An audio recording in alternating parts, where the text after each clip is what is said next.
How to change the password of your ChatGPT account.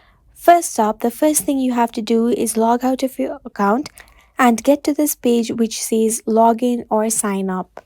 After this, click on the login option and then you will be taken to a new page. Click on forgot password instead of entering your password and then confirm your email address. After this, go to your Gmail app and then check your email for any kind of new updates from the ChatGPT.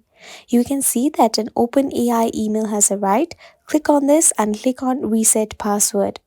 After this, enter your new password and re-enter it again and then click on reset passwords. After you click on this, it might take a few seconds, but this is how you can easily change your ChatGPT account password. We hope this tutorial helped you. Thank you for watching and do subscribe to our channel for more such useful videos.